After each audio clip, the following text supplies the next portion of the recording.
I'm Lynn Hudson. Welcome to my new barn. It's taken a year to complete. It's just about finished and I'm really pleased I'll be moving in the next 2 weeks.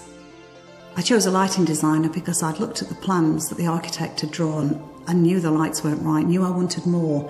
So I thought, okay, this must be easy.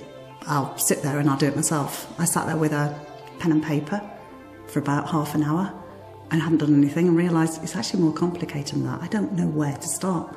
Okay, next job, Google. Let's have a look and see what's out there, any instructions there are, any hints, how many lights to put in various places. Didn't help, it even got more and more complicated. That's when I decided I was going to have to do something. I was feeling under pressure because I didn't want to accept what the architect had done. So that's when I found Phil Gardner on the internet. It's really simple working with Phil. It was a case of just talking to him, explaining how we're going to use the rooms, how we live our life, and just giving the vision of how I saw rooms looking. And he shared ideas, went along with the vision that I had, and never once tried to sell me up and incorporate technology that I didn't want at all.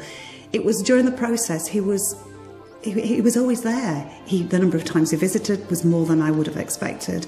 If I sent an email, he replied. If I rang, he would answer, even when he was on holiday.